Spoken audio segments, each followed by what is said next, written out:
God appears in many different ways that constitutes and creates our experience within reality.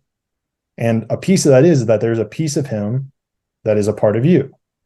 There's a piece of him that is animating your body. Now, with that being said, you still have free will to do what you will with that energy of God. And where this kind of goes full circle is that the more you cultivate that power, the more that you identify with that power of God that's within you, you are able to open yourself up more to these conversations we're talking about, whether it's, teleportation, whether it's accessing higher dimensions, whether it's telepathy, whether it's turning water into wine. Sure. To me, that is you there's a process, there's a science behind it, and you're able to then cultivate that energy such that you're aligned and in tune with that frequency that is God. Interesting. Yeah, no, I like that. It's definitely, it makes sense. What'd you say the guy's name was that you follow? Paramahansa Yogananda. Okay. His book, which I recommend everybody reads, is The Autobiography of a Yogi. Okay. So That he's book, a yogi. yeah, that book's Okay. crazy. Interesting. Yeah, I wonder if because you hear this idea, one thing that stuck out when you said it, that to the God can appear as light, right? Now is that a literal interpretation, like actually like the sun or something like that, or do you know? A good metaphor for it is like if you go to the movies and you're sitting down with your popcorn and the movie comes on. What we're experiencing and what we're seeing is the movie itself. Me and you right now are filling out roles in God's dramatization of 2023 on this earth, where God is that light that's sitting behind the film reel. He's the one that's projecting through and Okay. kind of creating the whole scene, if you will.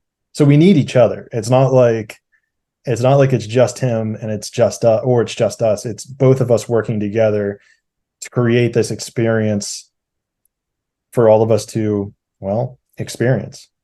Right. No, that's really interesting. I've never heard it broken down with the idea of like a projector.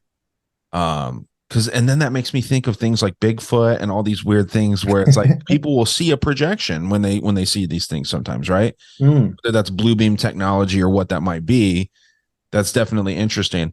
And do you think that the idea, because what made that stick out in my head is the idea that Lucifer is the light that a lot of people say, right? Now, this is not something I believe, but if you read into the Bible and the way that it's understood, and I'm no biblical expert by any means, but they say that this Lucifer's the light bearer and all these things, and I wonder if that's been hijacked, because if I've done episodes on this before with, there's this character that not many people know about at all. His name is Uriel, and if you read about him, it's the same things. He's an archangel, but it's the same kinds of ideas that are Lucifer before he was Satan, before he turned into this, evil being, whether you believe he was evil forever or not.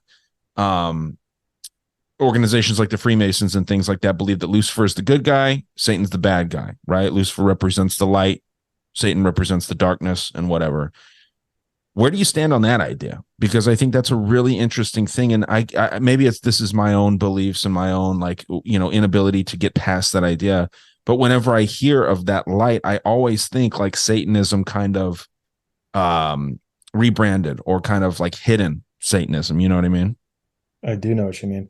I'd recommend yourself and everyone go check out Odyssey number 80 on my podcast with Esoteric Eddie, and he would honestly probably be a great guest for you. You know Esoteric Eddie? I haven't spoken with him, but I have one of my friends has talked with him, and he's an interesting dude. His takes are pretty interesting. Very interesting. And I'm going to probably do his breakdown of Injustice, but Lucifer, it has a really crazy history behind it. He talks about how Lucifer was hijacked, exactly what you're saying. There's only one reference to him.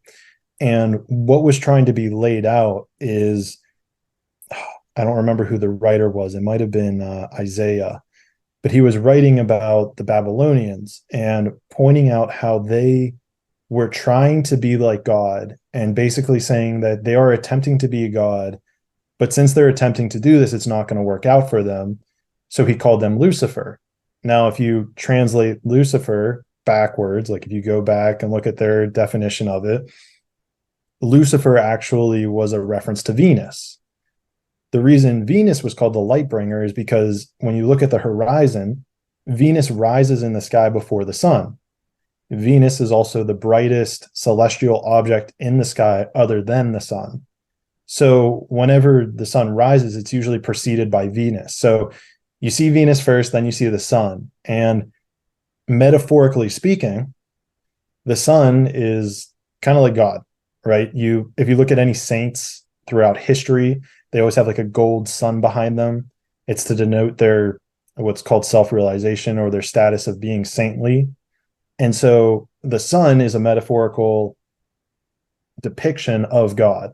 So whenever he was saying Lucifer, he's saying you're trying to be like God. And the thing is that you'll never be like him because of the ways and things that they were implementing.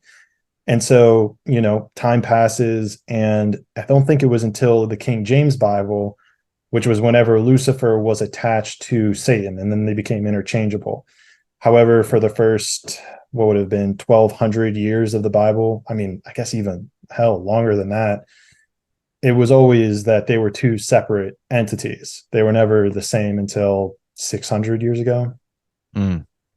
That's definitely interesting because yeah, that's why they call it the morning star, right? That's like the or Eastern Star, I think is another one that they use for the females that are like the counterpart to the Freemasons. I think that their morning star is what it's called. Um, but yeah, man, when you mention that, it all sounds like paganism, right? It sounds like Christianity is even paganism, right? Especially when you look at the holidays that they worship, right? I consider myself to be somebody that follows Jesus, but I don't identify as a Christian necessarily because I think that all of that stuff has been hijacked. And if you're talking about sun and God being the sun and all these things, that sounds exactly like sun worship to me. I suppose that I see it more as an abstract idea that represents God, because, like, here's the deal. If we're talking about the infinite thing that embodies everything, we need to have a way to personify that, right? Like I just said here, that God can manifest in 10 different ways, which means all of those different ways, wisdom, light, vibration, sound, uh, all those different things, they're not exactly God. They're just different manifestations of him. So if you're trying to break that down into a story, you got to use items that we all can agree upon and understand and visually see. So we're saying, hey, look, like if the sun is God, Lucifer is trying to be the closest thing to him, but they're not going to be able to be. Now, I think the difference becomes is if you're giving your devotion to the God, to the sun. If you're sitting here saying that I give all of my health and life to the physical sun, that might be where the issue would lie in, because it's far more complex than that.